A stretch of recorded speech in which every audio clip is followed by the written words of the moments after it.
FBI Director Christopher Wray getting squeezed like a lemon by Republican lawmakers up on Capitol Hill.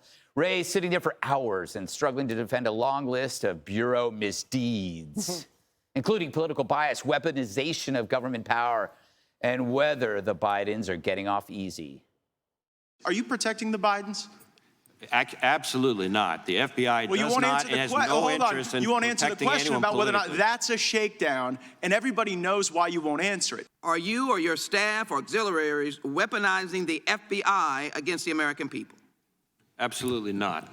The idea that I'm biased against conservatives seems somewhat insane to me. A ballroom, a bathroom, a bedroom, are those appropriate places to store classified confidential information? There are specific rules about where to store classified information, and that those need to be stored in a SCIF. How about a box in a Mr. garage, Chairman, beach house in Delaware, and the Biden Center? I don't think those are SCIFs. Mr. Chairman, And listen to this eyebrow-raising moment over whether the Delaware attorney who gave Hunter that sweetheart deal is investigating President Biden.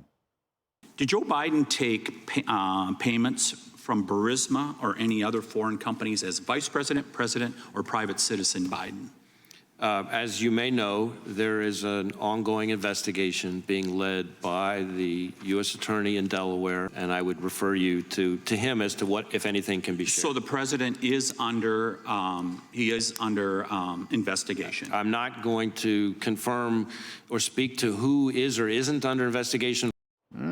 As usual, instead of just doing journalism, MSNBC would rather mock the GOP for investigating the Biden family. All they do is humiliate themselves. And again, I keep wondering, at some point, I know for a fact there are Republicans right now in the House who are going, somebody step in and stop this because we are all looking like a bunch of morons. Wow, Jennifer Rubin really got some work done. And it looks 20 years younger.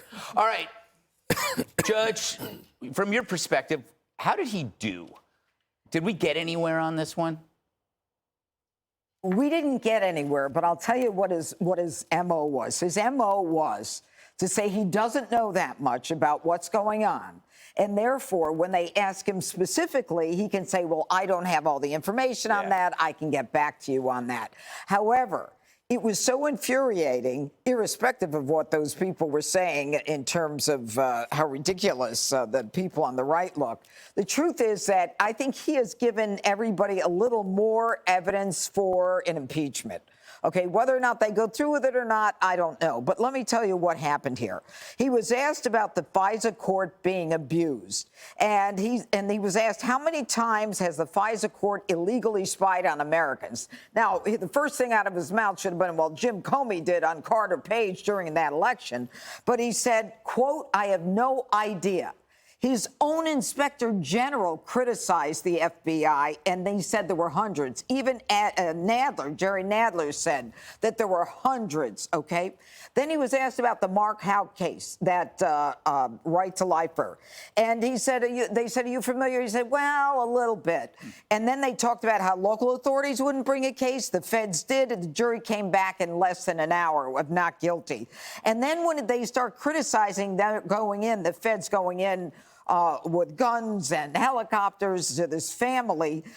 He says, no. He said the people involved had 40 years of experience. They were career agents, and they came to the door. They did not storm the door. And all of a sudden, in order to defend the FBI, he knows all the specifics, which he said in the beginning he knew very little of. And January 6th, what do you know about the covert agents? I really need to be careful here talking about whether we have or have not used confidential human sources. I just can't speak to that.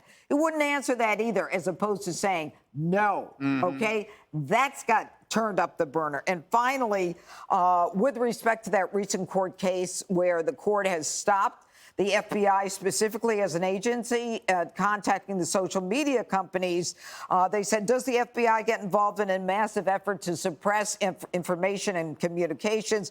He said, absolutely not. It's ludicrous. We're not in the business of suppressing. And they then said, but the judge himself found that the FBI suppressed millions of citizens' communications around the election time. So this guy is nothing more than a paper tiger and someone who is, I think, in the left camp with nothing to say that he's done well. He did the same thing too with about Bank of America or other financial institutions supplying information on people who were there on January 6th, not just in D.C. And he said he had no idea. And then when they actually bring it up, he goes, "Oh, that story. Yeah. Oh, yeah. Well, maybe we had some backup." But so he always says, "I don't know." And then when you say, "Well, here's the evidence," it goes, "Oh, that stuff. Yeah, that happened. Yep. I just didn't know it." Dana, does this depress you? Like, you're an idealist. Like, I get very depressed. I'm a pragmatist. Because I like the FBI. Of course. No, I like badges and guns. I was watching, today, especially Nadler's the Democrat on the ranking side opposite of Jordan. And he says, years ago, this hearing would have been more bipartisan. And that's true. And there are bipartisan committees now, like, for example, the one on China, the one on AI, several of the ones even on energy, believe it or not, on healthcare. There's a lot of cooperation. But this committee, there's a lot of animosity. I don't like watching that necessarily. I also don't think this is a great model, that 5 minutes of questioning, that it's a situation where he's under oath, he's going to say he doesn't know. There's so many things that are still under investigation. And I'm wondering at some point, could we get to a position where the FBI director says, "Okay, we're sorry. Here's 3 things that we did we shouldn't have done, and here's 3 things we're going to do to make it better.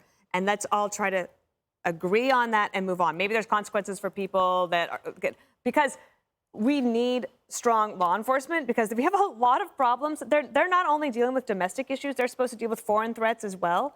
And we want good people to go into the FBI and to feel like it's a fulfilling career. And right now, I don't know if they're feeling that way, though he did try to defend the men and women of the FBI. Yeah, that's the thing that kind of bugged me when I was watching this. Like, it's just another one of those things where it goes nowhere.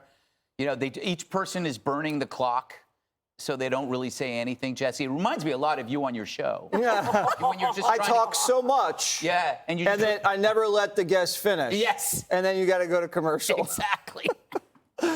So when you're the FBI director, what you do is you investigate everything so that you can say, when asked, that, "I'm sorry, I can't talk, it's under investigation." You're investigating still January 6th, the Bidens, the Trumps, Hunter, the pipe bomber, parents at school boards, Muslims, Antifa, big tech. It's all under investigation.